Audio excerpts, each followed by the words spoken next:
Political pressures and pressure groups on government to change policy and causes is not new to Ghana's political dispensation. Indeed, in the past, from the Committee for Joint Actions to the Kumi Preko demonstrations, it has been commonplace for entities who are dissatisfied with government policy in between elections to raise their voices and to put pressure on government.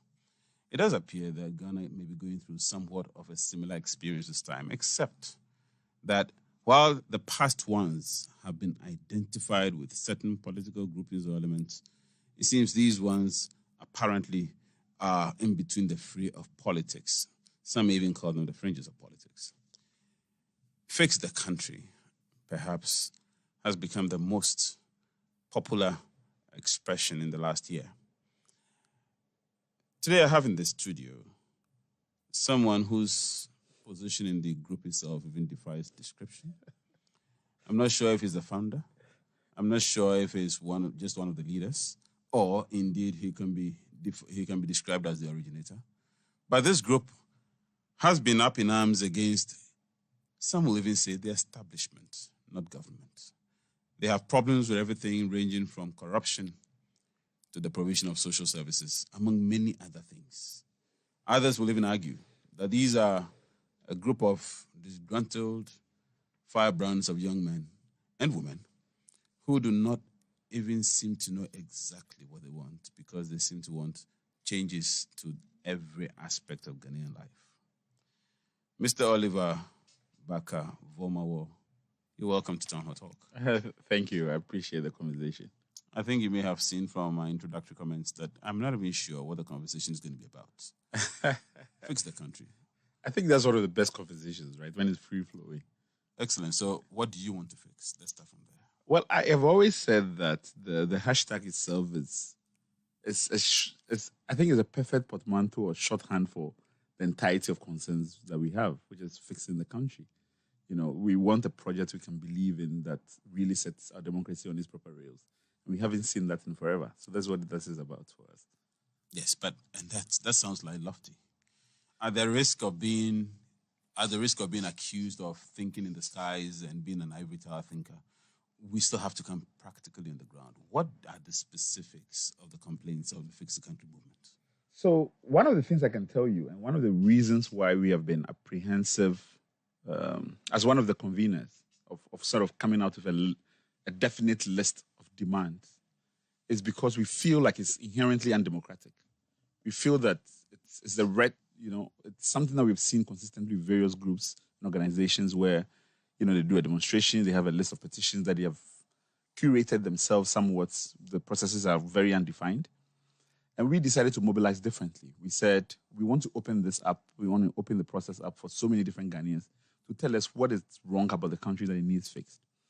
And by so doing, we've invited in at least 8 million tweets on Twitter alone. We haven't analyzed the Facebook ones because it's more difficult to do so. And so many of these different Ghanaians of different walks of life saying the same thing over and over again in different forms have told us different socioeconomic issues. They've talked about issues relating to our governance in general. They've talked about the pain of what we're calling the Fourth Republic and the experiences in interacting with state institutions on a day-to-day.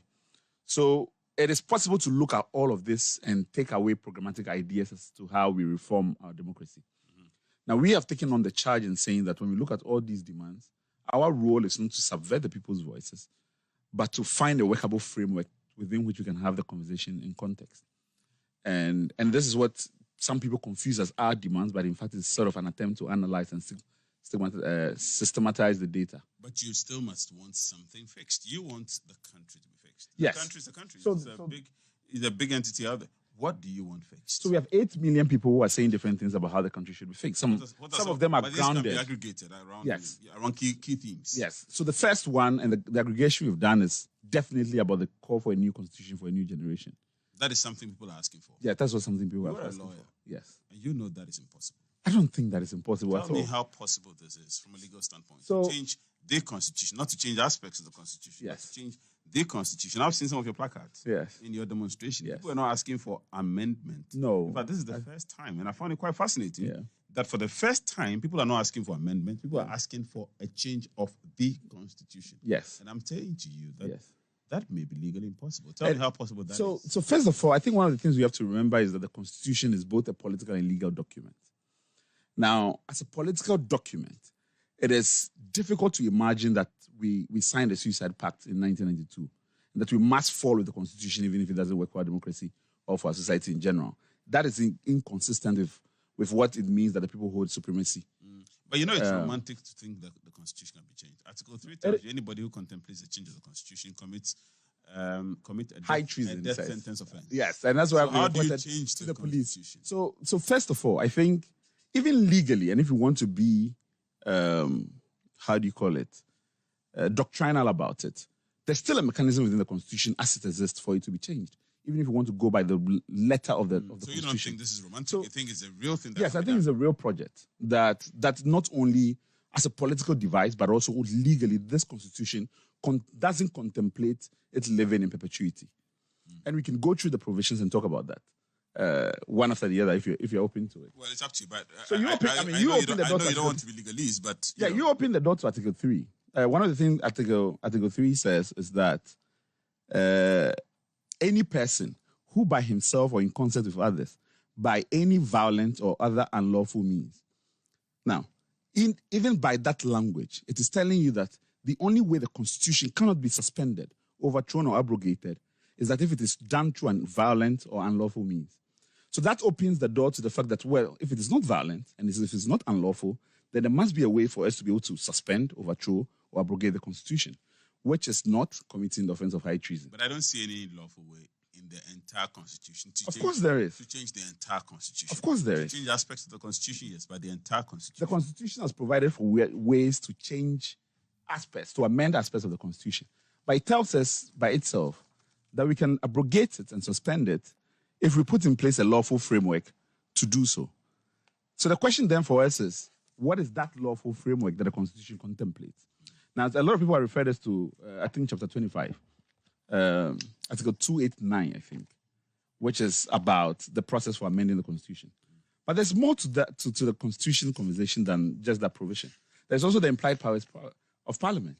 And the powers, Parliament has... Article 299 tells you can't change that clause, and you can't change the other clauses it protects. Yes. Section 37 tells you can't change... There are aspects of the Constitution that are not just amendable. I can understand the frustrations, and I'm very frustrated with a lot of aspects of the Constitution. But do you really think that as a document, I'm not talking about changes to the Constitution, I'm talking about changing the Constitution, which in a legal sense will amount to overthrow of the Constitution. But you have agreed with me that the Constitution contemplates its own overthrow, suspension, or abrogation to the extent that it is not violent and it's not unlawful. So the Constitution itself contemplates this. This is not something that we are imposing on the Constitution. The document does not rule it out. If you wanted to, it would have. Now, the question that we should be asking is, if the Constitution only upholds violent overthrows, unlawful overthrows, what is the way in which we can arrive at a lawful and a peaceful or unviolent overthrow of the Constitution? And we say that power exists in the body of Parliament under the implied powers of Parliament, that it can put in place a framework that allows us to go into Constitutional Assembly and adopt the new document. Why would you recommend changing the Constitution when you can actually recommend changing aspects of the Constitution? Because I think you will agree with me that generally speaking, and I think many commentators, constitutional commentators, broadly agree that generally speaking, this is not a bad Constitution. The problem is with some assumptions of the Constitution that have failed and aspects of the Constitution that can be changed. Do you think that as a Constitution, if you should rate it over 100, you will rate it less than 50? So I think one of the things that is important is that the conversation about a new Constitution is both about content and about process. And the reason why the process is as much important as the content is one of the reasons why the Constitution Review Project failed. And this is something we're very skeptical about and want to guard against. So in the last Constitution Review process, you had the president under the Commission of Inquiry powers set up a Commission of Inquiry. The product of that Commission of Inquiry then becomes an advice to the presidency, an advice they're not bound by the Supreme Court. Now, after they did that, the government then is competent to issue a white paper. Through that white paper, they rejected about 70% of the recommendations. So already there's a process question here where there's significant risk of capture, where after Ghanaians have been consulted, after Ghanaians have decided that this is what we want, certain politicians representing just a small percentage of the population and even of the political class can decide that we do not want the entire thing that you guys have decided upon. We want to guard against this. The second thing is that after you have that white paper process, there's no clear mechanism as to whether it is binding on anybody to even bring that into being. So that's why nothing has happened again since that time. Is that not more because of the lack of bipartisanship? Some would say that. So then you more as opposed to the process itself, but the fact that the way the thing was gone about. No, but even before you get there, right? The fact that the white paper, it's something that allows you to reject the entirety of even the recommendation itself is problematic, right? Like it's not a sort of consensus-driven mechanism for reforming the constitution that you want. Now, suppose we put in place a new document that says we want to abolish certain institutions, say the Council of State. And this document is supposed to go through the Council of State as well. Again, another avenue for capture. And I'm not saying that this is hypothetical. We've seen this as well. When the MPP government came into power, they went to that Constitutional Review Commission report, looked at one of the recommendations, which is about the election of MMDCs. They decided that they didn't like the form in which Ghanaians wanted it, which is a non-partisan process.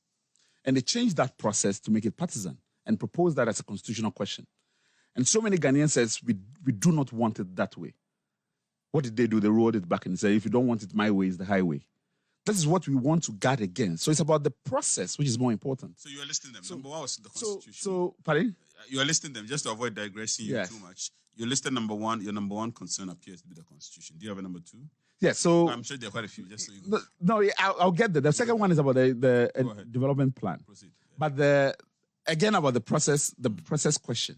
You have asked me now about if I was to rate the content of the Constitution, do I agree? Yes.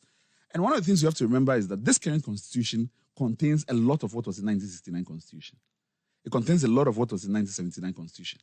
So I think Ghanaians know how to preserve what is good about the past constitutions. And I do not think that everything within this document has failed.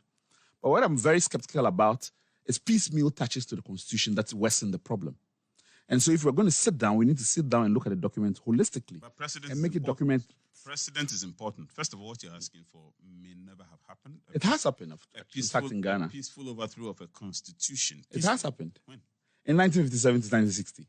Well, so the 60 constitution was a peaceful overthrow of the 1957 constitution in Ghana. I think while that may be theoretically true, the context are totally different. This is a colonial constitution that was handed over to us in 1957.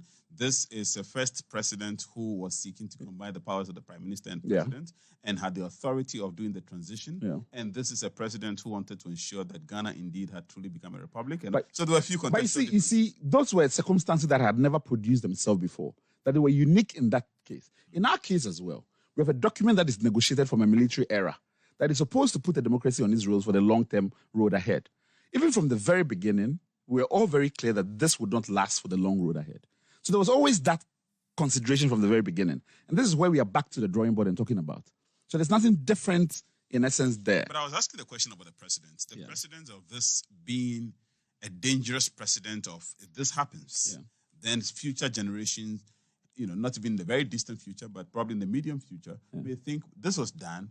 A generation from now, they'll probably also do the same thing. The instability of constitutional rule. Don't you think that? Absolutely not. That there's a certain ethical value in itself of presenting stability. You can make changes along the line, but overthrowing every time you have to make a change. I completely do not agree. I think that every generation have the right to reform rules by which they're governed in their own image.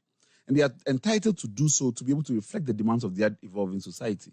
I do not think that there's any particular virtue in just keeping a constitution old. It's like an old marriage, right? Like the fact that the marriage is over 30 years doesn't mean that it's a joyful and peaceful and happy marriage. We want to create circumstances that make Ghanaian life happy. I have no expertise in that. I have expertise. But yes, I see analogy. I get the drift. So the next point, the next in the line of... So the next question is about the National Development Plan. And Raymond project, and which I was helping with, which is the Ibi Constitution we go chop, gets at that problem that in as much as we're making substantive political reforms to our political system. You mean Professor Tukuba? Yeah, Tukuba. There's still socioeconomic concerns that Ghanaians are raising. The truth is that no government can wake up today or tomorrow and have all the things Ghanaians are talking about delivered. But I do not think that Ghanaians are oblivious to that. At least the people who showed up at our demonstration do not convey that message. What they want is a credible project of really fixing the country socioeconomically that they can believe in. And they haven't seen that. There's a lot of talk about the National Development Plan and what we're doing with it and if it's necessary or not. I remember as a young man growing up with the Vision 2020 document. And I genuinely believed what the drafters of that document said, that Ghana was going to look like Singapore in 2020.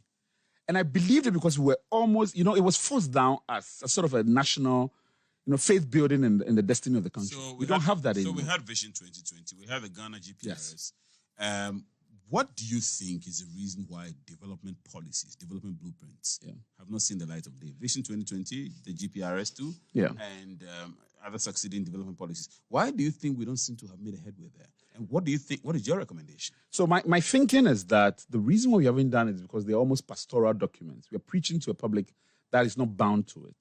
And I think that, and it's something that I've come to with a lot of difficulty because I believe in the democratic ethic and people presenting different platforms and agendas of how we move the society forward. But I think that we've gone around in circles for 30 years that perhaps a much more stringent document that binds political parties might be the way forward. We have to limit the space for development planning. But development policies are fundamentally pastoral because they're about aspirations. They're about things we expect to achieve so that a destination we expect to reach within a certain framework, a certain frame of time. So I understand your frustration about just, preaching to people. Yeah. But do you think that is a pastoral character of it that actually undermines it? Or you think it's more of, once again, the failure of bipartisanship, the failure of all political groupings and political opinions being captured and feeling a sense of ownership? So, which is the reason why everybody comes to his own, as opposed to there being one that different parties should come, but should craft their own agenda to fit that overall. So two things. I completely believe that we won't be having these conversations about fixing the country if the institutions we have put in place haven't failed. If we haven't been so dedicated to corrupting institutions that are supposed to act as checks and balances from within. Now, the cure to this is not to fold our arms and say, we're always going to be here, but it's to introduce mechanisms to bring the people into the process.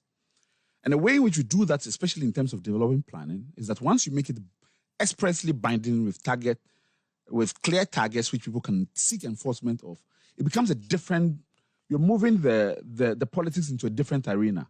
The people said, well, by the document, we're supposed to have 18 hospitals in XYZ communities, that no person is supposed to live about 5 miles away from a serviceable clinic. We do not have that. And so we are trying to seek an enforcement of that. It brings the people into the process, unlike now where the people are shut out.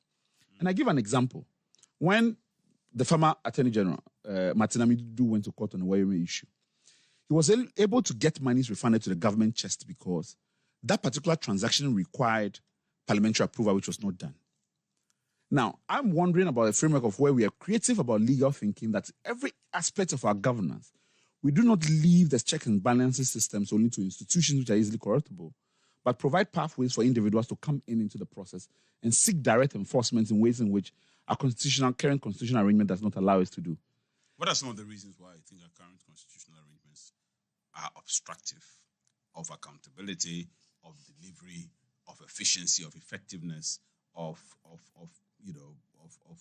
ensuring prudence management, for example? Why do you think our current constitution obstructs anything like that? Personally, I think because it cuts the people out.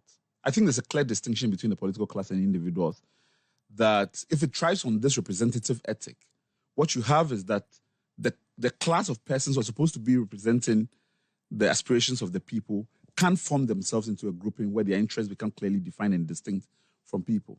But if you open up the process by which people themselves can come into the process, can seek direct enforcement, can be able to hold institutions to account in the way in which the country is proposing to do it and to mobilize differently, the only way we can sustain that and open up the space for it is to drastically reform the constitutional document. And that's kind of where I think about it. If not, we'll always be back at this place. You have many other requests. Let me ask you for the last one. What's the third one for now? So the third one is that we're asking for a new trust-building process, sort of in the image of the Reconciliation Commission. And it is important that we've lived 30 years of a democracy. And every time we think about the reconciliation process, it's very emotive for a lot of people because we only think about it in the context of military rule. We think that the 30 years of democracy has produced pain for a lot of people. People have interacted with pains? Interactions with the healthcare systems. People have lost mothers, wives, and daughters. They need to be able to heal. Because you cannot put a project in front of them. How do you do that? Yes. So you cannot put a project in front of them and tell them to trust a new project without having the chance for renewal. So have a commission framework like we had with the Reconciliation Commission. A lot of people ask, but what happened after the Reconciliation Commission? What is recommendations? What has happened after that? But what they forget is the cathartic release of a nation that had the opportunity to heal, to be able to tell these stories, to have the chance to be heard on camera. But what do you draw the line? For the other persons, there's no drawing lines. What do you draw the line? Because people are still going to die in the hospitals after the day you've done the commission, the healing commission, so to speak, for want of better. Yeah. The healing commission. People are still going to die. People are still going to be inefficient in terms of how they do their work, and therefore road accidents will happen because there are potholes on the road. Yeah. In other words, the problems of the country are not going to end after the catharsis that you explained or you spoke about. So I refuse to share your lack of belief in this democracy's ability to reform itself. No. I think I'm just trying to, and I see you're just being blackmailed.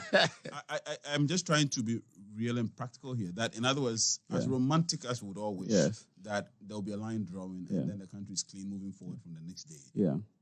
These problems exist even in the best democracies, even in some of the advanced countries. Yes. So where are we going to draw the line in terms of saying that we've cleaned up, we've moved on, and these are not going to happen again? They will happen again. Yes. So I think one of the things we're saying is that we're not providing a blueprint for a nation that will never ever be in this stage again. What we are saying is that if you're going to put in place a framework, people need an opportunity to believe in that project, for them to renew their faith in that commitment. And this is the process that does that. We should not take it for granted. Because once we do that, one of the things that a lot of us talked about, especially after the military era, was never again. And the reconciliation process grounded that for a lot of people. So if we had lived a democracy where we have taken so much for granted, perhaps that provides an opportunity for us to reflect and sit back and look at it and say that, no, we have failed in the way in which we've delivered the promises of our democracy. That's what we are calling for. And the hope that it provides the pathway to really fixing the country.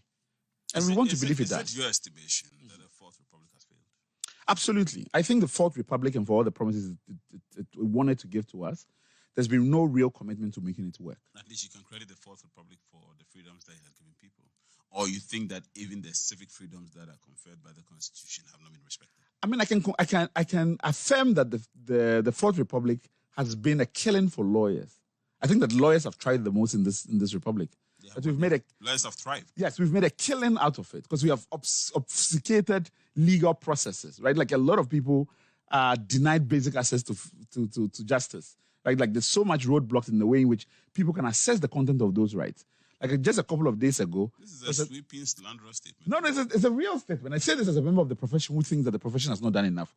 I say this as a member of people who called on the Ghana Bar Association to live up to. But the failure of the profession, and sorry to cut you, the failure of the profession is not tantamount to the profession having benefited from that failure. No, I think it has. I think there's a value in a lot of legal spaces where people make a fetish out of technicalities in the legal process, right? Like they almost revel in it. And to be a good lawyer, to be a lawyer at all, is somebody who appears in court and does these gymnastics. And we forget that we are building a culture that thrives on something. It is only that culture that we are having, that we're having a system where we have almost 200 judges who are on tape taking goats for bribes. Like there's some fundamental failure of the democracy that we're refusing to reckon with. Because we want to paper it over and say, oh, but things are okay. At least we're not slashing our own throats. But we're forgetting the violence, the economic violence that people suffer on a day-to-day. And we're not providing the ways in which we reform our system better. Let me give you another example. Currently now, the president has made a number of appointments. Unprecedentedly, and I was talking to somebody, apparently it's happened before. We have members of parliament who have been appointed to boards, and even I think one was appointed as an MD of a. The blurring of lines between what executive and what it's a legislature is completely gone, and I do not understand how we allow this to happen. So, what frameworks are we really putting in place, and what guarantees do we have to keep an executive in check? When a lot of people talk about appointing powers of the president, and I've sat down and looked at the number of people that the president appoints under the Constitution, and those that Parliament has given that express powers to the president to appoint. There's more people the president appoints because Parliament has allowed it to than the Constitution. So there's a failure of the Parliament system that we set up to fail from the beginning. Those are some of the grounded problems about democracy. I think the appointing authority of the president is one of the most critique powers that people have, actually criticized over the years. But you would also concede, or maybe admit, that constitutional democracies take time to evolve. In other words, 30 years in the life of a democracy is, frankly, a very short time to assess the development of the democracy. And if there's one thing that has happened in the Fourth Republic, it is stability, that it has endured longer than all the others. And it appears somehow that we are tolerant and ready to allow it to continue to evolve in spite of the deficits, in spite of the weaknesses. Would you say that this experiment in constitutional overthrow, which you term peaceful, more or less, peaceful constitutional overthrow, don't you think that this is a threat to the democracy in terms of some people taking liberties and trying to run away with this in the process, actually resulting in a violent overthrow of our constitution, which may send us back to the very days of constant overthrows in our constitution and the bloodshed that attended these? Don't you think that that's a dangerous experimentation that the Fix the Country movement is seeking to toy with? So I do think three things. One, I think that when the status quo works, the change looks much more fearful. For the people who the status quo who have been winning in the status quo and the people who are disenfranchised, they will have a different perspective about the need for change. Secondly, the question of stability. I think that we have to understand that the gamble about making our democracy better, and it's always a gamble, is to believe that the promise of tomorrow is better. And we did same when we made a gamble to go for the 1992 Constitution, despite the stability under the Rawlings regime and the PNDC. And we had done the PNDC for so long, and we had no coups or successful coups in any case. And yet people said that we wanted different. We wanted a different way of governing. We wanted a different political system. And we did not say that, well, stability under Rawlings is fine, as other places have done. They did it for so long in Uganda and other places. They didn't say that, well, this is better than the old days of frequent military overthrows. Let us keep this going and maybe create a dynasty of Rawlings. I guess the question is more on the danger of not the peaceful overthrow, but the danger of a misunderstanding resulting in violent overthrow. Well, I think one of the things that is happening is that what is different now is that you have a lot of young people who were born after the 1992 Constitution who have only known this democracy and are committed to preserving it. But the danger of overthrow of the Constitution always lurks in the background. In a couple of days ago, we saw military men invade Parliament in the heat of transition of power. That could have led to an overthrow, and Fix the Country was not yet even talking about it. So that danger lurks. But we have to believe that people are sufficiently invested in making our democracy work, that when they ask for substantive reforms to our democracy, they're not asking for the end of the democracy. And we have to understand that. We have to be less fearful of it. And sometimes some people have even compared us to 1979 and the Rawlings era. But these were military men. A lot of the people who were speaking are civilians, young people who just want to see their country differently, who have engaged with other democracies and think that Ghana has the potential to be able to do different. And that some people, and a lot of people who we have engaged with in government, have lost faith in the ability of this democracy to do better. They tell you Ghana is not going to be different. Ghana is not going to change. You guys are just worrying yourself. And these are people we elect every day and day in out. That's the kind of official language we engage with daily. And we are rather saying that we refuse to accept that we want to take a gamble on this country and want to believe that things can improve. So that is what you're seeing. It's a call for opening up democracy rather than ending it. The program is Town Hall Talk on Asasi Radio and is sponsored by the Magdan Shipping Company Limited, your total logistics partner. My guest today or tonight is Mr. Oliver Barker-Vormawor. Mr. Vormawor is described in many ways, but for the purpose of this program, we call him the convener of the Fix the Ghana movement. You're asking for Ghana to be fixed, for the country to be fixed. Why now? So, and it's a fair question, I always say. Yeah. Especially because we're mobilizing in a way that looks nothing like people are used to. The refusal to become sort of an appendage of a political party or organized as a youth wing of the NDC or any of the ones it has made people very apprehensive as well about something they do not know and can't sufficiently predict. But I think that the process of living in democracy means that at every moment in time, a group of people can come up and ask questions of how we are governing. And I have always said that Ghana has always had a very rich protest culture. And the protection of that protest culture is necessary for the survival of our democracy. And so this is only standing on the shoulders of giants. If you saw the first request for protest we did, there was a lot of references to Kumi Preko and to the legacy of Kumi Preko and what it carried forward for us. A lot of us who are involved in this were part of the same people who were tweeting Occupy Flagstaff House, Occupy Ghana. And we're talking about this. So I think that what we are seeing is a continuation of a project that never ended. And so it's not a new demand, as a lot of people say, even about the things we are saying substantively. All we are saying is that we are bringing urgency and this into it. In other words, and I think that it is important now, especially because you have a president who is in his second term. Whether you like it or not, in 2024, we're going to have a new government. And he's not going to be involved in that. But you had particularly somebody who marched for a different society and who shares, we believe, the ideals of a better democracy. And so in terms of legacy, he is best suited to make that change happen now.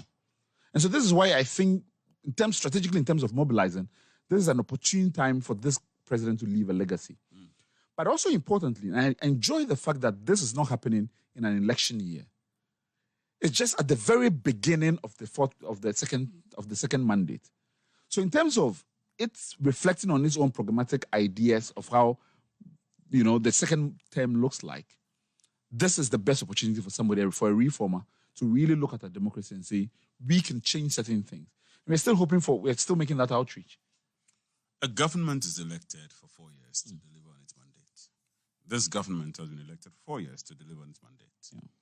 Barely 3 months after the election fixed the country, started putting on the pressure. Do you think that it is, one, fair, two, feasibly effective to expect a president, to expect a government which has a 4-year mandate to deliver within a few months after it has been elected? And you can forget the first term because every term is independent of the previous term. And so even though factually we know it's the same, leader, so to speak, in theoretical terms, it's a different leader, so to speak. So do you think, or don't you think, that the Fix the Country movement may have acted a bit prematurely, given that the government may have barely found its feet at the time you were asking it to fix the country? Yeah. I think one of the things I've come to remind myself constantly when I'm engaging with a lot of people who are speaking up and who continue to send us their concerns is that a lot of people are not living their lives in 4-year cycles. Like the pain and suffering of people is not on a timetable. So the electoral cycle has zero meaning to people. And a lot of times we get so fixated with elections that we forget the project of what healing the country looks like and really giving people substantial economic justice looks like. So if we remind ourselves and let that fade into the background, we then realize why our call and commitment transcends political administrations. And that's from the very beginning we said that this was about the failures of governance under the Fourth Republic from 1992 till now. Because at least we believe that provided a clean cut from the past and promised something different. So we understand that this is a 30-year project that has failed. Now, if it's taking 30 years for us to continue to go around in circles and not get it right, I do not believe that we can get all the solutions within 3 years. And so that's why it is inherently unfair to place it on an electoral cycle. But I think that in a competitive politics, one thing people need to realize is that our demands and what we are talking about has fixed the country can survive and stay alongside while people are continuing to do their competitive politics. We're in a multi-party democracy and people can continue to do that and go back and forth on it. But we have to be able to cut through the chaff and say these are concerns that transcend that normal, tussle of who wins power and who doesn't, and that these concerns ought to be addressed irrespective of who is in power. Now, suppose we don't do it now. I don't know when will be the best time to have the conversation. Because by 2 years' time, people have already started preparing for elections. Like the electioneering is in full swing. Then a new government comes in place. Then it says, I just came into place. Forget about my 4 years. Then the second term comes. Right. So there's never a right time to have this conversation. So I think that the real opportunity for change exists now. because we have a president who is not going to be re-elected, and Ghanaians have talked about how a one-term president is what we need sometimes. We technically have that one-term president now. Could this have been justified if, for example, you had started in, say, the 2.5 year, or say even after a full year, and the government had fully found its footing? It's been able to appoint all the full complement of its ministers and appointees. It's now really has its program being rolled out, and there's a sense of either inertia or fatigue or something, and then you're really pushing the government to actually deliver its mandates. Would this have been a bit more feasible if you had just given the government some little bit more time in terms of practical settling? Well, two things. As opposed to 3 months or so after an election. Two things. I think that one of the things we are doing is that we are not only viewing ourselves as enforcers of the president's promises in the manifesto. It goes beyond that. If we were enforcing, it was only about enforcing that perhaps this would make sense, saying that give them a bit of time, then look at and assess it. But a lot of the demands and what we are talking about do not exist in the manifesto of the president and of the party. So meaning that in terms of negotiating the things which are given priority. But a lot are there. A lot are there in terms of giving priority to that. We'll come back shortly on the breakdown. But I'm just saying, and I didn't want to interrupt you, but we just, we'll come back shortly on that. But virtually, well, maybe those I've spotted, virtually all the demands you've mentioned, they appear to reflect or be reflected in the manifestos of the political parties. Not just that of government, but actually in the opposition party too. Yes. And so we'll look into them again, breaking down. But I'm just saying, I mean, do you think, frankly, that the things you are speaking on, the government of the day was oblivious to these, for which cause you needed to remind the government by pressure for government to come back on track? One of the things I've said, and no, I think that this is the right time, because in terms of priorities and defining priorities, groups should be able to come in at a point and demand that priority be given to certain concerns. And it is better now than when the government is in the middle of sort of a programmatic agenda with full funding, and then you're bringing those in the middle of the projects where those projects are not finished, and then you're asking for more. So now is the process where you bring those in and they put it on the framework. Before new, the full cortege of ministers and other appointees are put in place so that this priority is given to them. But also importantly, one of the things we have said is that, and I've said it consistently, that the conversation we are having is really a conversation with Ghanaians. Because we do think that the power to reform our democracy, Ghanaians hold it. And that the disengagement after elections is one of the reasons why we are not getting the full measure of what we pay for. So this is a long-term project about reforming Ghanaian mindsets and really getting them back into the political process and really energizing and mobilizing them to do the work. I remember when the CSOs went to the Supreme Court over the Auditor General, and a number of my friends and I were having a conversation about why don't they mobilize people onto the streets, and that would be more effective rather than going to court. And I was saying that the difficulty of CSOs mobilizing that way is that it's because of how difficult the political terrain is and how easily misunderstood political mobilizing can look like. So if they are doing something different, we think that there's value on bringing people onto the streets and making Ghanaians come into the process or differently. We think that's it's also one of the avenues of really holding our democracy to account. So that's what the long-term project is about, improving the substance of our democracy by activating the people and letting them wake up. Even though you suggested or basically insinuated who you think should fix the country, I'm going to ask you that question. Yeah. Who should fix Ghana? I think that is a project that must engage the best sums of all of us. I've said that in the very beginning that the mistake that a lot of people make is that we are expecting paternalism, that we think that the government in place holds all the answers. So and it is not the expectation that... It is not expectation. I think that it must bring us... But I think that the government in place has a facilitating role, and that it must facilitate to ensure that all the right stakeholders are brought into the conversation to make Ghana work. And it has a leadership role as well in that process. And the leadership role is setting the right signals and setting the right messaging. And a lot of time that messaging has failed. So that's the extent of its role. Because after all, I believe the government is always an enabler, even in terms of the economy, in terms of enabling, individual private expression to be able to boost our economy. So the reaction, fix yourself. Yeah. It's justified. It's legitimate. No, completely not. If your answer is that Government has a role, Completely not. but so do you and I have a role. No, so, see, this is what I'm saying. Because you called it a reaction, that's what I think is wrong.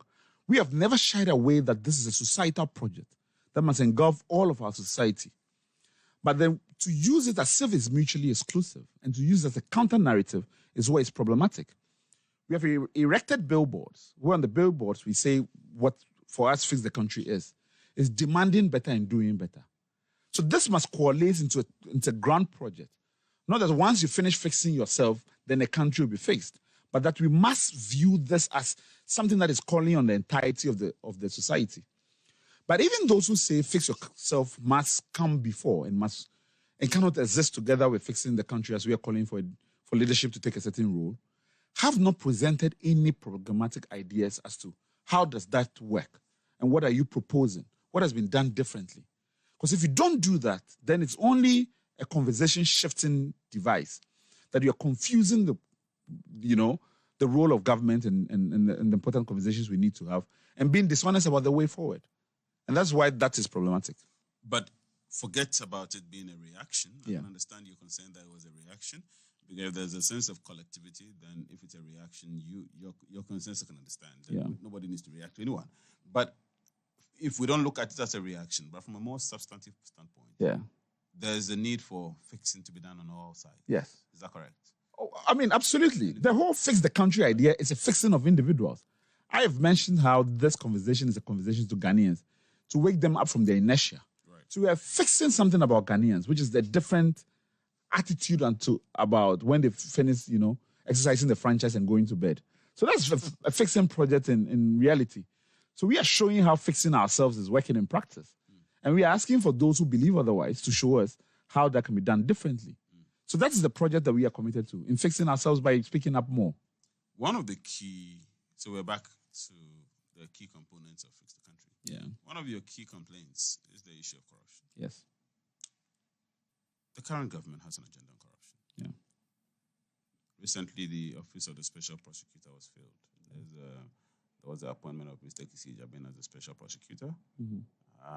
There has been efforts to digitalize the economy and remove the human interface, and therefore remove the various levels of corruption that can happen with human participation in things. There's been all kinds of systemic efforts, including reforms at the Registrar General, including reforms at the tax level, all kinds of reforms that are designed to minimize, if not fully eradicate, the menace of corruption. How dissatisfied are you with corruption, which is why you still have corruption as one of your major complaints? So, I've written publicly that I was not in Ghana when the last elections happened. Mm-hmm. And if I was, I would have voted for the 2016 election, I would have voted for Nana Akufo-Addo, based solely on the idea of the special prosecutor that was mooted. Now, I was dissatisfied with the manner in which it was put into place, which a lot of people still believe is unconstitutional. And you saw that the new appointee had so much difficulty in trying to draw the lines about its unconstitutionality. And I fear that it puts it in a situation where someday its work will come to naught. So I don't think it was implemented in the right way.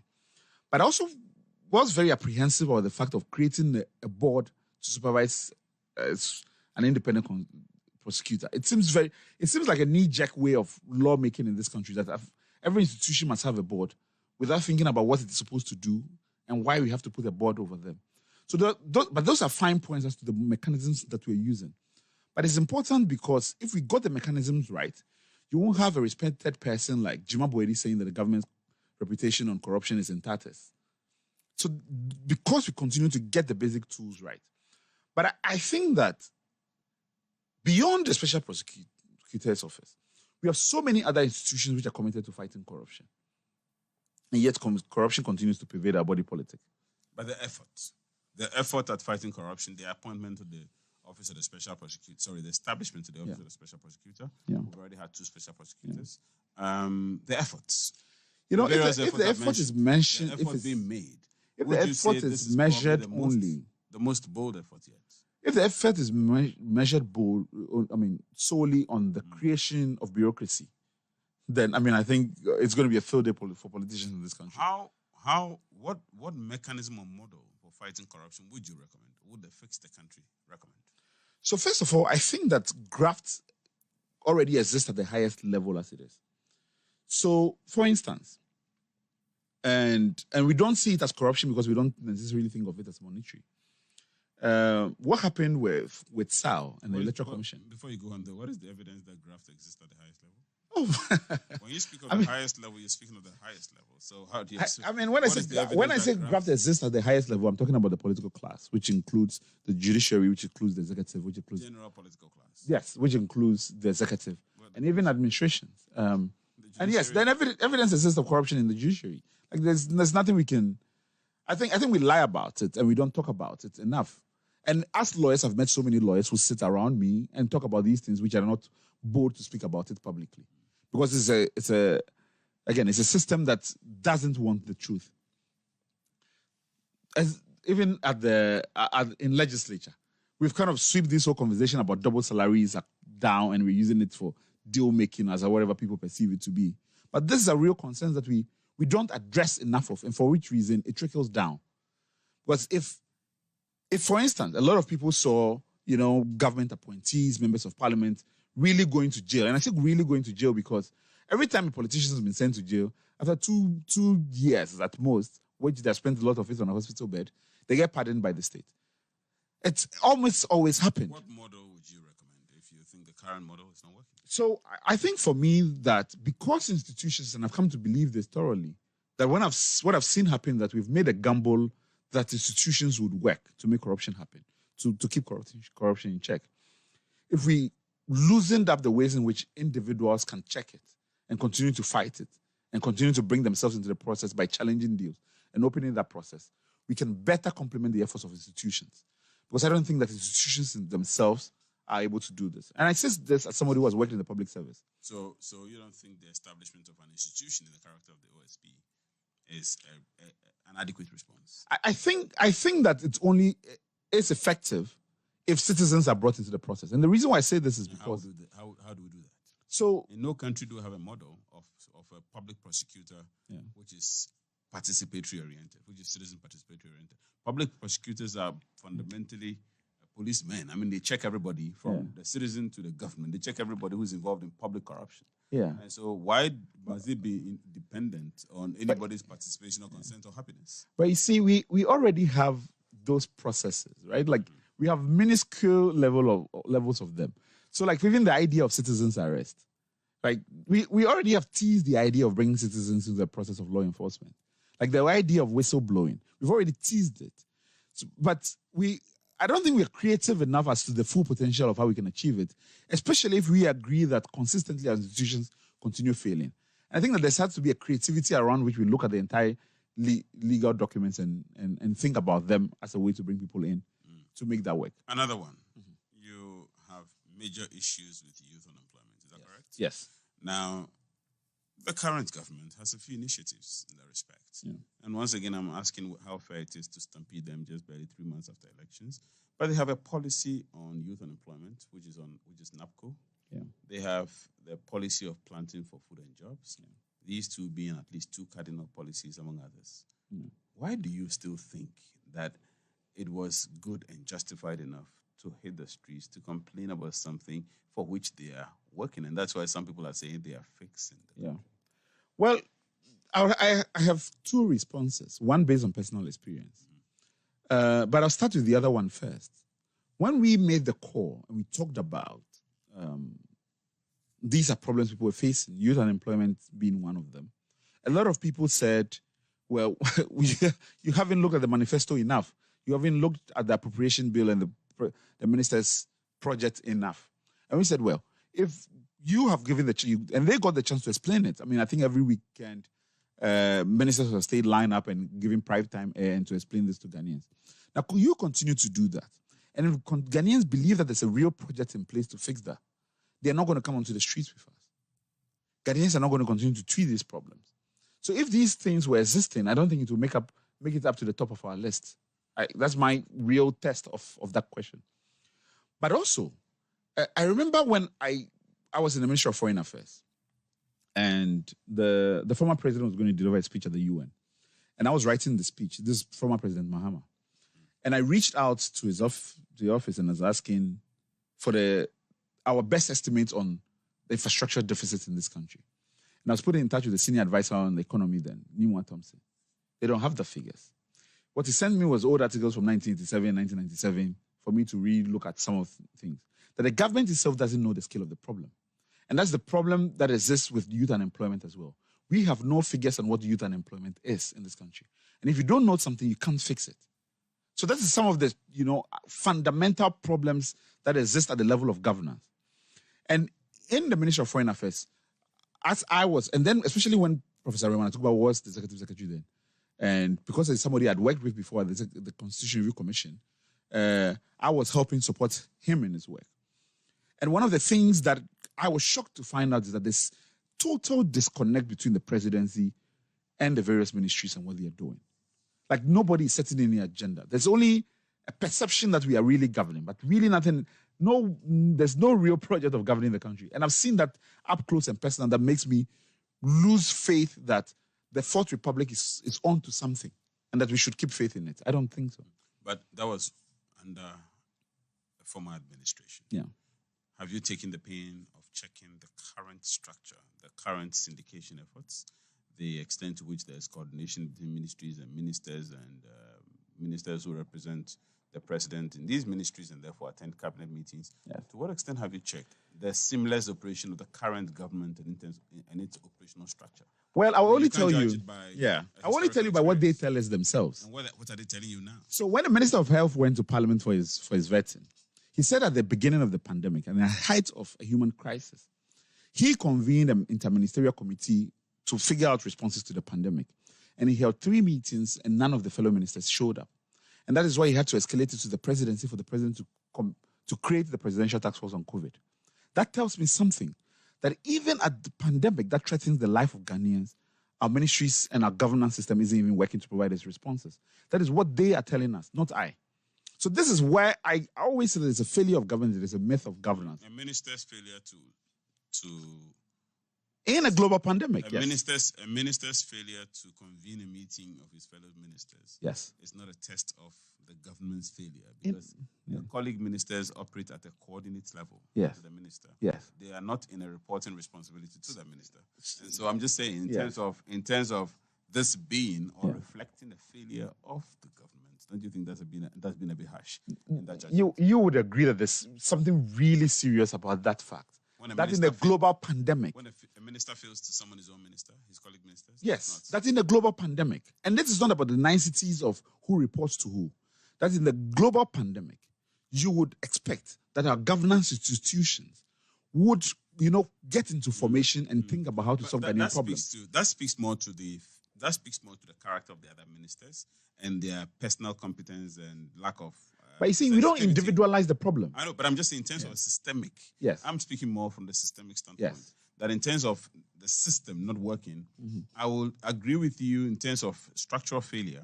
If you have, say, the chief of staff, who may be the chief administrative officer under the president, asking ministers to show up for a meeting and they don't show up, that's a systemic structural Let me give you an example but of if I that. have a coordinating minister not responding to another minister calling him, you think that... I think that is even much more a threat to governance in this country than the other example. Because the real work of governing the country is left to the ministries, right? And now we say it all the time, to put this in our laws, coordination and cooperation, because that's the only framework to make governance work. And if it is failed at that level and has to continue to need somebody using the carrot and stick approach, it's not going to work. But using your own example, so many times the chief of staff's office has issued communiques asking for ministers, asking for police officers and other persons to stop using the siren in traffic. It hasn't worked. So if they don't even listen to the highest level of where the authority is coming from, like on something as basic as that, like what else is being listened to? I have my personal frustrations with sirens. What's your opinion of that? Well, I think if we were a society where we had dealt with the traffic problem, right, it would not, and that elected officials are cleaning up the act, it will not continue to incense citizens. And people have problems with things where things are not working for them as a society, and you display a mechanism to get out of the problem.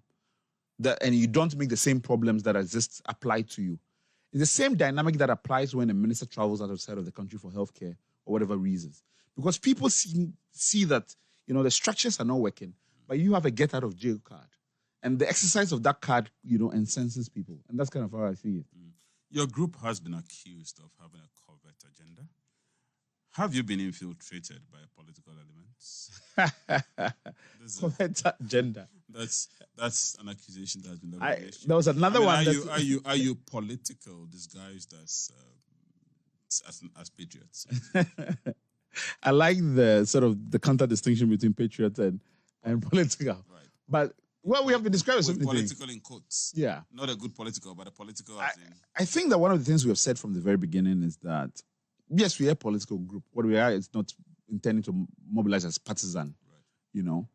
But we think that the political parties have their own structures and they do not need us to be able to do that. The NDC went on the streets and consistently they were asking us to issue a statement supporting their march and joining them in the streets, and we refused. Because we think that... Why did you refuse? And the reason why we refuse is that Ghanaians want a reason to believe in a different. They want a different way of mobilizing that is not caught up in the system, the political system. But if the NDC is marching for a good cause, and you support a good cause, well, how would you, if a political party, not just the NDC, any political party is marching for a good cause, and you support the good cause, why wouldn't you issue a statement to support them? So one of the things we have said is that we are committed to that ideal of an apartisan group. It doesn't mean that individuals cannot go and do whatever they want to do. Because as much as we are opening up the platform, we are calling it a multi-partisan platform. Because we are not asking Ghanaians to lay down their party cards. But we are asking them to believe in a different way of mobilizing. That in a competitive political environment, initiatives like Fix the Country can exist, which do not necessarily have to be tethered to any of the political parties. That they can exist independently as a mechanism for better holding institutions to account. Now, we worry that if we join up with any political party, whatever the situation may be, whatever good the cause may be, there's the fear of losing our voice and losing the independence that hold us to allow us to be able to be critical. But importantly, so many Ghanaians are skeptical even about Face the Country precisely because so many times they've seen different forms of mobilizing where persons use Ghanaian pace to self-project into political party positions. And for which reason people have lost belief in the credibility of their own voices and that something different can be achieved. And we don't want to forward that skepticism about citizens, mobilizing.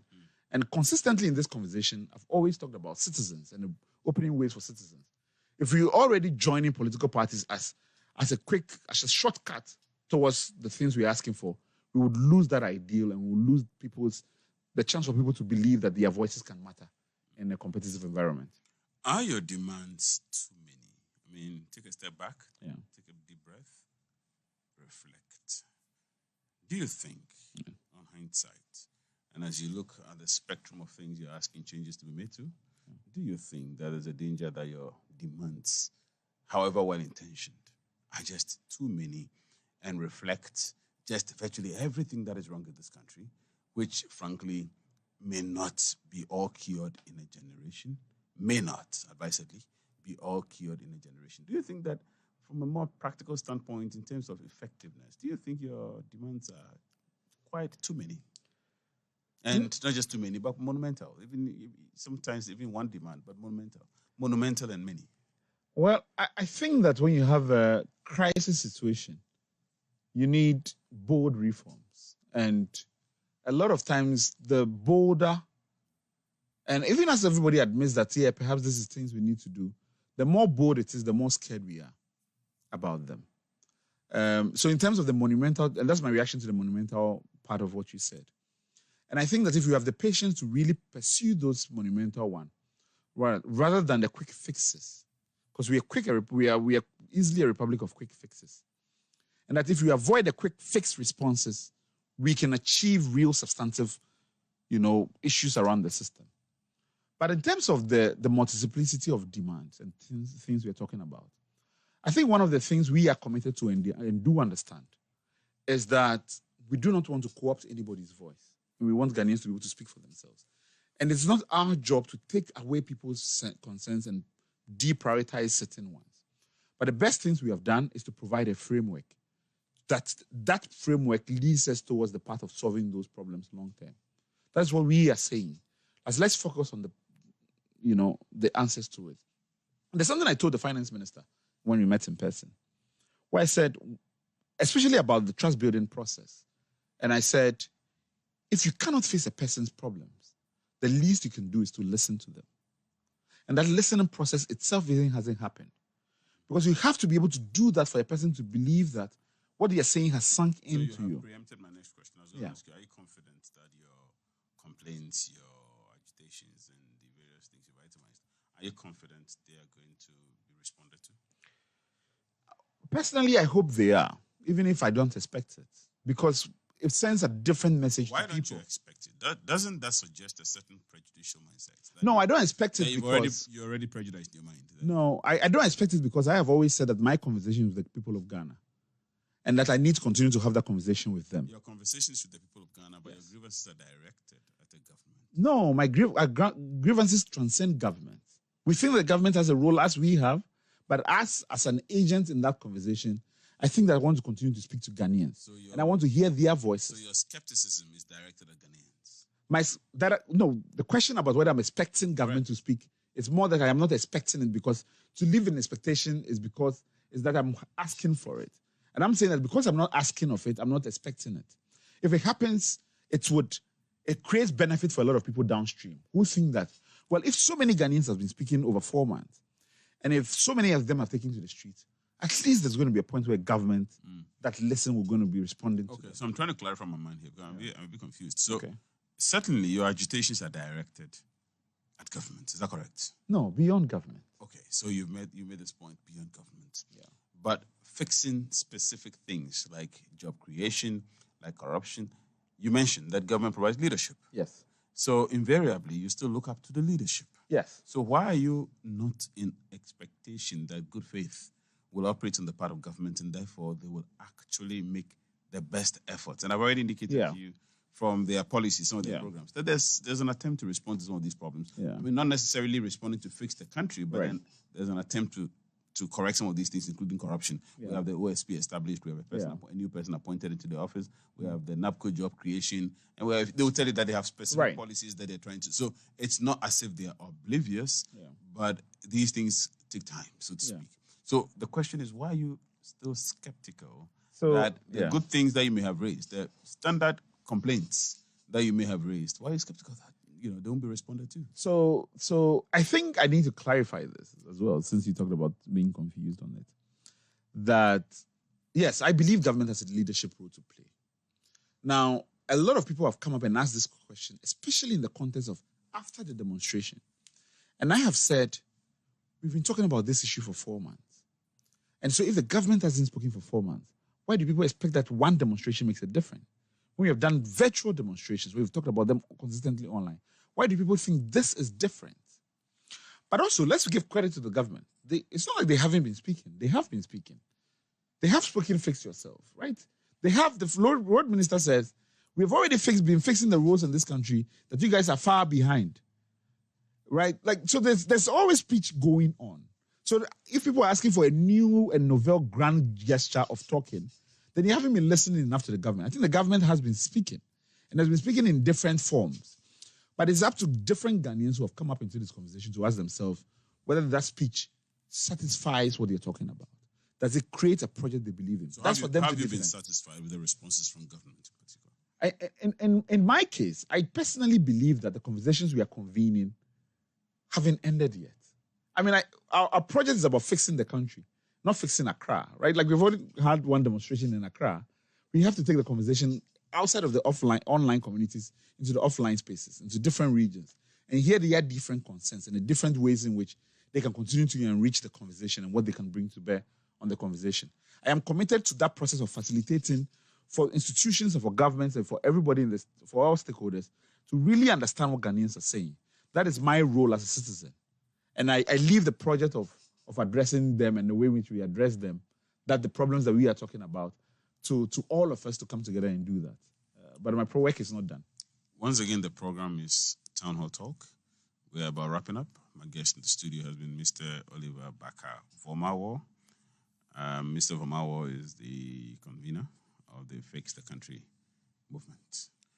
And he's been answering some key questions. So generally, it's probably a very it's an obvious question. I'm probably going to ask, obvious in the sense of what your answer is likely to be, but I'm still going to ask you. So you are somebody who obviously sounds like a very deeply dissatisfied person when it comes to public service in Ghana. You don't think that we've had the best public service, from our political class especially, over the years. The Constitution has a whole code of conduct for public servants. Why do you think that we have persistently, if you think we are not getting the best of service, why do you think we have had the deficits in public service, the behavior on the part of our public servants for all these years? Well, I have lived my entire life in the public service. And I've always been working because I'm committed to the public service. But what I've seen in the public service is a people or a group of people who, because of the number of times they have been burned, refuse to put their neck on the line, and the willingness to do different and really hold institutions to account. And that fear factor has been lost because politicians don't know how to stop themselves. So they would go, all out. Like, to the point where we had the vigilante bill, for example, is an expression of when I say politicians don't know how to stop themselves. So one group puts together a ragtag of vigilance, the other group does it, and they keep doing it, so there's a real crisis in the country. And it's the same thing that's happening to the public service as well, where because of partisanship, questions around promotion and who gets demoted, who gets fired, have become so partisan that the best way to survive in the public service is to shut up even when in the face of wrath, and that you cannot speak up. And I've seen this so much that I do not believe that unless we find a way to discipline the political class, we can reform the country. So irrespective of whatever code we put in place, people know that when it matters more, the Republic will not come to their protection, to their aid. And for which reason, they're not going to do something that jeopardizes them. You have been invited to engage with government. Yes. Not, certainly at least once. So why are you still agitated after you've been heard? After you've been heard not just on the streets, but you've been heard officially. You've been heard in a structured way. Why are you still agitated? Why are you still on the street? And why did you hit the street again recently? And you hit the street after you had been heard. And you had given ultimatums, and the ultimatums appear not to have held sway. And you will agree that ultimatums are, frankly, not a mature way of engaging government anywhere in the world. Because no government wants to appear weak, right, and basically have to stampede itself into responding to an ultimatum. Right. Do you think, first of all, it was wise? On hindsight, yeah, do you think it was wise to have issued ultimatums? And number two, why did you still hit the street after you've been engaged? Yeah. So first of all, we've never issued ultimatums. We don't believe in ultimatums. We don't believe in petitions. But we believe in conversations with Ghanaians. Whatever form that conversation takes, we believe in that. And it is important, like we said, that this is not about fixing 2 or 3 individuals. Now, if you have not brought people into the conversation, what are you presenting to government? And in that very conversation, which wasn't necessarily an invite, but we were in that conversation because we were ambushed in a meeting we didn't even think was going to happen. Because we assumed we were going to meet the IGP, and then before we realized we were before a team of ministers, is that we made it clear that we do not have the mandate to have a conversation yet. And that what we are saying is that we want to do demonstrations because so much has been happening in the online space that we want to engage offline Ghanaians. And that we want to commit to that process because it's a long journey. If it's taking 30 years for us to get here, there's no rush to it. There's no 3 months, 2 months timeline to it. There's no sit down for one conversation. And they said in there that they wanted to create an interministerial committee to deal with it. They could have gone ahead and done that. They've seen everybody is privy to all these tweets online. The government has it officially on its payroll, persons who are mobilizing opinion and influencing opinion in the online space. So its ability to... How did you know this? It's a very sweeping statement. I mean, it's not a sweeping statement. How do you know government has appointed people whose only job is to tweet and to basically lead opinion? Well, it's a good opinion of government that it is listening in the online space as well as in the offline space. I'm not aware of that. That these people are officially paid for that task. No, I do. Yes, yes. In the Ministry of Information. As I say, radio will not be responsible for this comment, and I'll just. No, I'm telling you again. Well, I'm just saying to our listening public that we dissociate ourselves from... At least you hope that the government has people who are listening to the conversation as it's here on the ground, both in offline and online space. that is what government is doing. The concept of serial calling, which is... That's not what I'm saying. Well, which is analogous to that. Okay. In other words, paying people to, that sort of thing. Yeah. It's not a palatable one, and that's what I'm saying. It doesn't sound complimentary, but if you want to put it in a positive light, I'm sure, well... So that they are not, it's not something that they do not know about. Like we've talking about this. So there's nothing hindering the government from going ahead and doing that. And I don't know. I think somehow there's a refusal to be honest in this conversation and sit down and have that conversation with everybody else. And this is where I am most pained about what is happening. Because I do think that instead of viewing us as entrepreneurs and complementary to the efforts of government, our voices were quickly transformed into one of opposition. And even though government representatives said from the very beginning that they were very appreciative that in reading some of our statements, we made it clear that this was about successive promises. For some reason, that meant that we didn't have the right to even exercise some constitutional rights. In fact, the Attorney General was in court arguing that because we said successive government, it means that our concerns were not present. Even we, consistently in the way we talked, in our own code of ethics for our persons who are communicating publicly, we refrain from using the word government. We talk always about state institutions because we do not want to be roped into the competitive politics that doesn't know how to stop itself. Because we want to do things differently. But for some reason, it is more comfortable for persons to believe that this is the NDC mobilizer, this is the opposition, and for which reason it allows us to be able to forget what they're saying. Perhaps you can assure people by addressing the question, who funds Fix the Country movement? Well, if you go to any of our social media platforms, which is GH Fix the Country, and on my personal Facebook platform, there's always a pinned post. Because what we are doing is crowdsourcing financing. And so many Ghanaians from everywhere have sent us 2 CDs, 3 CD, 5 CD, which we continue to document for everybody to see. And today, Friday, we're coming out of how much we spent on the protest. So we've put all those numbers together for people to see the cost of that. And we think that open transparency of accounting for what we see builds faith in the project we're trying to build. Remember, we said that this is about showing Ghanaians that you can mobilize differently outside of frameworks of political parties. And so we are really creating that belief. And one of that is transparency about our financing. How adequate has the funds you've raised been? Well, it's been difficult to say because for what we want to do and sort of expand our portfolio, because a lot of people who give money to social causes tend to do so to political parties in expectation that, winning power would bring some dividends.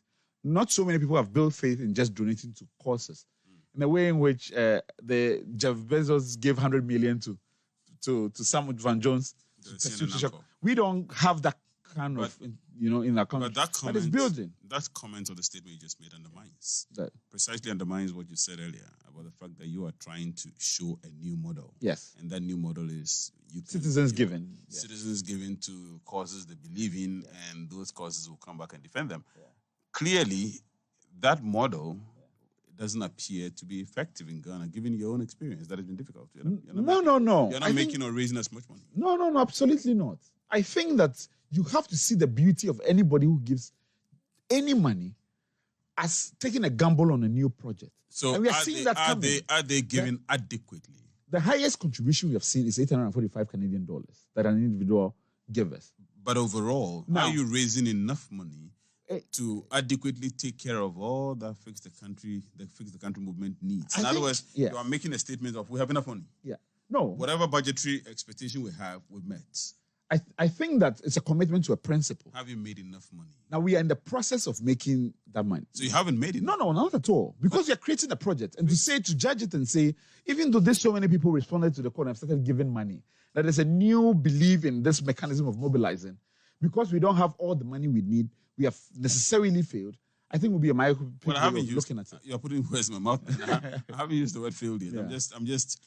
I'm just piggybacking or leveraging on your own word, and that word is difficult. Yes. That it's been difficult raising money. Yeah. And the question I was asking is, have you been effective in that? And your answer is that it's been difficult. So I'm just saying, in terms of the new model that you want to show Ghanaians, that look, we can actually avoid this political compensation difficulty of appointing all those who pay for our campaigns by actually crowdsourcing, which would then also deal with one of the difficulties we have in our constitution.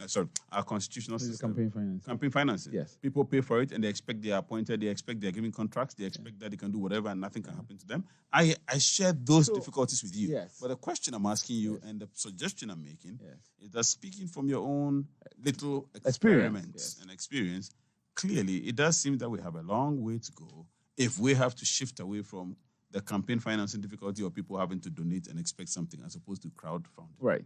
I do not think so. I think that nobody is really put in place the project. But no revolutionary ever fought an easy battle. And the fact that we are admitting that it's difficult doesn't mean that it is not a worthwhile project to pursue. We're just saying to people that we have put in place a framework and people who have started donating. I think we need to take faith to see that the fact that people are sending money, it's itself a belief in that this can work. And so this shows us that it's working. Now, the fact that we haven't raised all the money we need doesn't mean that we should lose faith and seek other means of crowdsourcing. To do that, to be lose the project that can work and reform our governance. The program is Town Hall Talk. And I have been on the show with Mr. Barker-Vormawor. Are you confident in Ghana? This is the last question for you. Are you confident? Are you hopeful in Ghana? Yeah. I mean, it's a question I get a lot. And I think that for me personally, this is a question that I'm trying to be as honest as I can on it, because I used to be a part of the people who said there was no way this country would work. And you have to check out. You have to look at opportunities abroad. You have to find a way to get out of the system and all of that. I think this is my last-ditch attempt to want to believe that something can be different in this country. And I want to give everything of myself to this project. And that's why I'm doing this. In the hope that some years later I would say that I really took a gamble on this country. And this is what this is about for me. You know, if it doesn't work, it's not because it was for lack of trying. But I want to believe that if we continue on this messaging, a lot more people will come in. A lot more people will believe that you don't have to live in a Ghana where so many people tell you that just focus on yourself. Or this Ghana will give you BP or some of the things I hear. I just want to believe that. I have no other alternative, I should say. Mr. Barker-Vormawor, thank you for coming on Town Hall Talk on Asasi Radio. My name is Kofi Abotsi. Good night. Thank you for having me. Talk on Asasi Radio. My name is Kofi Abotsi. McDan Shipping is undoubtedly the market leader in freight forwarding in Ghana. This is the